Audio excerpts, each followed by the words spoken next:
Mataholic, selamat datang kembali di Mata Talks. Membuka mata, Mengungkap fakta. Hari ini kita mau ngobrolin topik yang sedang ramai banget di belakangan ini diperbincangkan nih, yaitu tentang pemadaman listrik. Kebetulan banget kemarin sore di rumah aku lagi mati lampu. Di rumah kalian gimana? Oh iya, sama dong. Kemarin juga aku mati lampu. Oh iya, rumah kamu di mana? Di Bogor. Aku di Bogor. Oh iya, kita sama dong. Kalian gimana? Kalau aku di Jakarta Barat, memang sih mati lampu tapi nggak yang lama gitu sih. Kalau Alia gimana? Tentunya di Jakarta Selatan dong. Wah. Jadi ini kayaknya mati lampunya itu bergilir. Oh, lagi bergilir ya? Iya. Gara-gara mati lampu kemarin, aku nih jadi kepikiran gitu ya teman-teman. Pemadaman dalam waktu singkat aja kayak kita kemarin udah cukup merepotkan kita. Apalagi kalau terjadi dalam skala yang jauh lebih besar, berjam-jam, dan bahkan kita nggak tahu kapan nyalanya lagi. Repot banget nggak sih kalau lampu mati lama gitu? Kayak Iya benar sih. Betul. Kondisi itulah yang ternyata sempat dialami oleh teman-teman kita yang ada di berbagai wilayah Sumatera saat terjadi blackout pada Mei 2026 lalu. Yang bikin menarik untuk dibahas tuh karena peristiwa ini bukan cuma tentang gangguan teknis mati listrik semata, tapi karena ada juga persoalan komunikasi krisis yang juga menjadi sorotan publik, terutama terkait bagaimana si PLN ini merespons situasi tersebut dan menyampaikan informasinya kepada masyarakat. Di episode kali ini kita bakal membahas mulai dari munculnya krisis komunikasi, respon PLN, peran stakeholder, hingga strategi media relation yang dijalankan di tengah situasi tersebut. Dan tentunya aku nggak sendirian, hari ini sudah ada Tasya, Ami, dan Alia yang siap menemani diskusi kita hari ini. Halo semuanya, apa kabar? Halo Michelle, halo semuanya teman-teman. Nah, sebelum kita ngomongin ke respon PLN, kita flashback dulu ke kejadiannya kali ya, karena kan banyak teman-teman nih yang mungkin dengar soal blackout Sumatera ini, tapi mereka tuh nggak paham tentang apa yang sebenarnya terjadi waktu itu, kenapa itu bisa terjadi. Nah, Tasya boleh jelasin dulu kali ya, sebenarnya apa sih yang terjadi pada blackout Sumatera ini? Oke, aku mau jelasin ya. Jadi gini Michelle dan teman-teman Mataholics. Ya. Jadi tuh pada 22 Mei 2026 tuh kan sempat viral ya berita pemblackoutan listrik di wilayah Sumatera, khususnya di daerah Jambi, Sumatera Barat, Riau, Sumatera Utara hingga Aceh loh. Nah, jadi kalau misalkan aku lihat ya dari sisi teknis memang ada gangguan pada sistem listrik. Ya. Tapi buat masyarakat yang paling kerasa pasti dampaknya nggak sih? Jadi banyak banget tuh aktivitas masyarakat yang keganggu karena pemadaman listrik tersebut. Jadi aku sendiri dengar dari keluarga aku yang di Sumatera, khususnya di Sumatera Barat. Jadi pemadaman listrik itu terjadi pada pukul 6:30 hingga jam 3 pagi, bahkan jam 5 subuh. Lama banget nggak sih? Ya. Bayangin kalian semalaman tanpa listrik, bahkan di sana pun hilang sinyal. Nggak bisa sih aku. Nggak bisa juga. Ya kan, jadi lumayan lama juga ya. Apalagi pas malam hari kan pasti banyak banget tuh warga-warga yang masih melakukan aktivitas, entah yang itu sedang perjalanan pulang. Bahaya juga nggak sih kalau perjalanan pulang kita gelap-gelap gitu kan? Jadi selama listrik padam, orang-orang ternyata nggak cuma yang nanya kenapa sih listriknya mati, dan banyak juga nih dari masyarakat yang penasaran dan kepo gitu kan, kapan nyalanya gitu kan, sebenarnya lagi ada apa sih, kenapa bisa dipadamin gitu kan. Bahkan satu pulau loh sudah ada, atau mereka juga ada yang nanya nih, sudah ada info terbaru belum updatean dari PLN tersebut. Mungkin dari situ udah kelihatan banget ya saat terjadi kejadian seperti ini, masyarakat nggak cuma butuh listriknya cepat nyala aja, mereka juga butuh informasi yang jelas dan cepat. Karena kalau nggak ada informasi mereka kebingungan nggak sih, kayak mereka bertanya-tanya gitu kan. Bahkan banyak banget tuh muncul berbagai asumsi dari mereka atau spekulasi sendiri. Jadi mungkin bisa dibilang ya, kalau saat krisis terjadi, komunikasi yang baik itu sangat pentingnya dengan penyelesaian masalahnya. Bener banget, yang aku tangkap dari cerita kamu tadi sih, yang bikin orang semakin cemas tuh bukan cuma masalah si mati lampu ini, tapi karena mereka tuh nggak tahu kenapa mati lampunya bisa mati berjam-jam dengan jangka waktu yang sangat lama gitu ya. Bahkan satu pulau, bayangin satu pulau. Benar. Menurut kamu apakah saat itu, di titik itu, krisis komunikasinya jadi mulai muncul?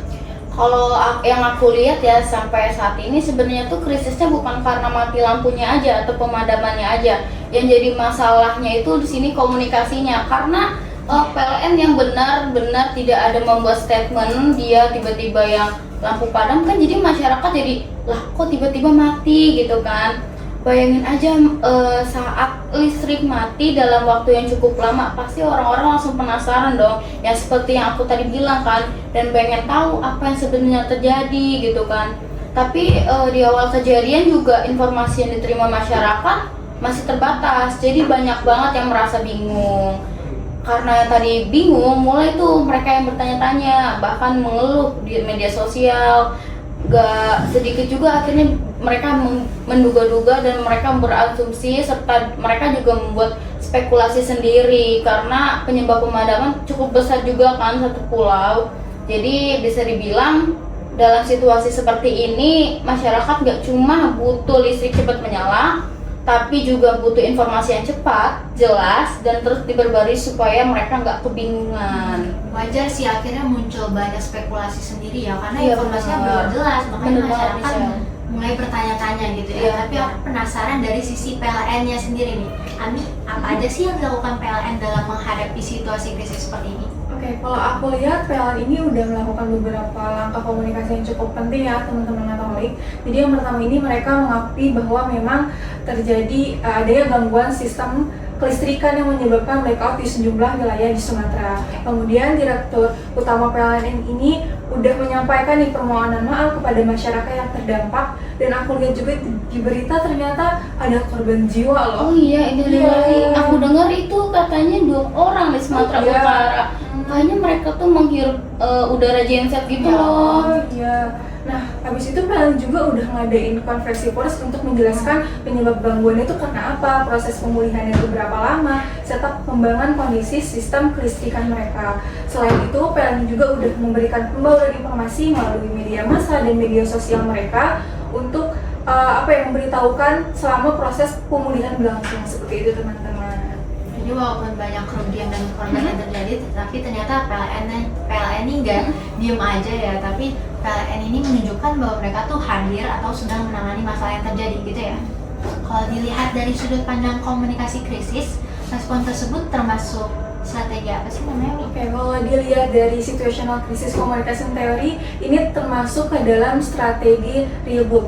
Ini yang artinya PLN ini tidak menyangkal adanya masalah, tapi mereka ini mengakui nih bahwa kejadian tersebut, terus juga meminta maaf kepada korban yang terdampak, terus juga menunjukkan upaya yang sedang dilakukan untuk memulihkan kondisinya. Nah, tujuannya apa sih teman-teman? Ini tujuannya untuk membangun kembali kepercayaan publik terhadap si PLN tersebut, seperti itu. Oke, jadi si PLN ini nggak menyangkal ya, tapi dia melakukan rebuild strategi itu ya tadi. Oke, tapi sekarang kita sama-sama tahu ya teman-teman, kalau sumber informasi masyarakat, sumber informasi kita nggak hanya berasal dari perusahaan atau media aja, tapi ada juga influencer, ada juga content creator yang ikut membahas isu-isu yang sedang ramai. Seberapa besar sih peran influencer dalam situasi seperti ini nih? Cukup besar dong pastinya, karena influencer sendiri ini bisa membantu memperluas penyebaran informasi kepada masyarakat dengan cepat ya tentunya. Juga informasi yang dibagikan ini berdasarkan sumber yang jelas dan terverifikasi, karena misalkan jika disebarkan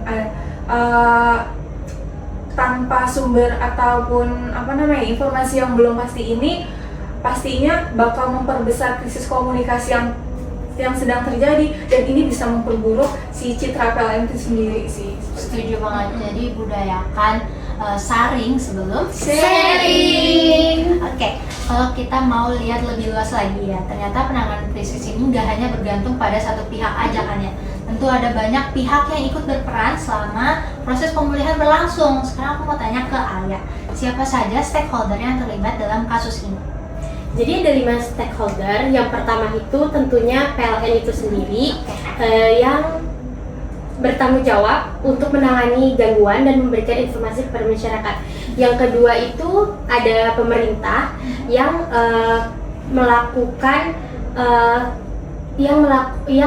melakukan memastikan layanan publik tetap berjalan selama masa pemulihan. Yang ketiga itu ada media massa yang menyampaikan informasi yang sudah terverifikasi kepada masyarakat.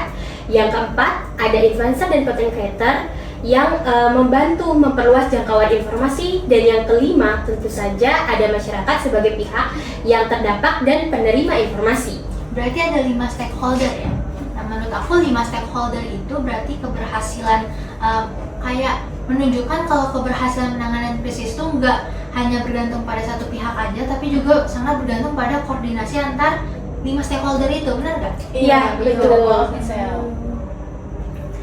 Jadi semua pihak yang menyampaikan informasi secara konsisten, masyarakat jadi lebih memahami mengenai kondisi yang sedang terjadi sekarang, dan meningkatnya kepercayaan publik terhadap perusahaan PLN itu sendiri.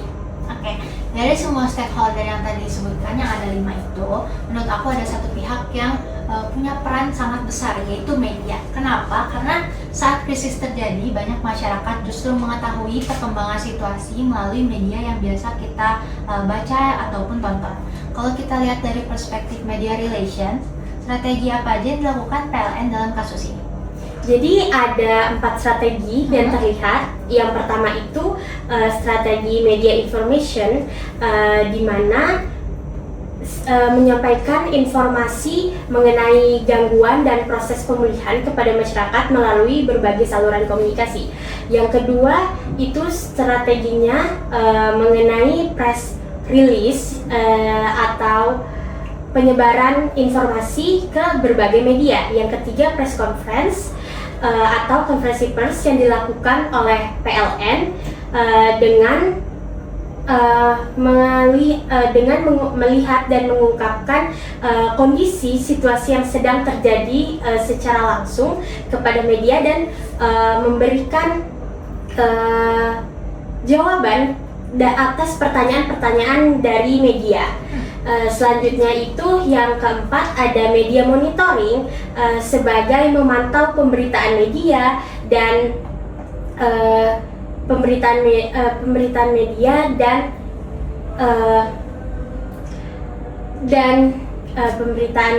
pemberitaan media dan publiknya ya? Iya, dan memantau percakapan publik di media sosial supaya mereka memahami dan mengetahui isu yang sedang terjadi saat ini. Oke, kalau dari strategi-strategi yang udah kamu sebutin, berarti media relation itu bukan hanya soal jaga citra semata, tapi juga memastikan masyarakat nih menerima informasi yang kredibel, yang jelas gitu ya, bisa dipercaya.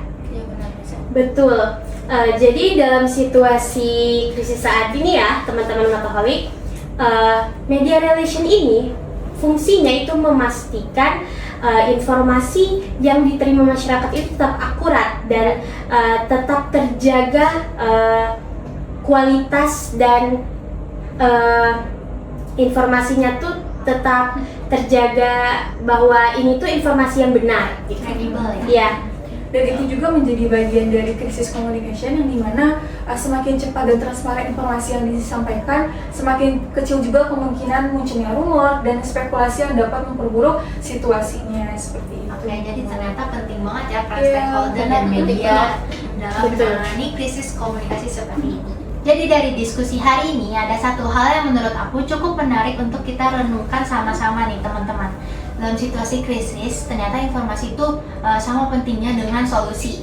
Karena masyarakat memang ingin masalahnya segera selesai, tapi di saat yang sama mereka juga pengen tahu apa yang sebenarnya terjadi, apa yang sedang dilakukan, dan bagaimana perkembangan isu itu sendiri.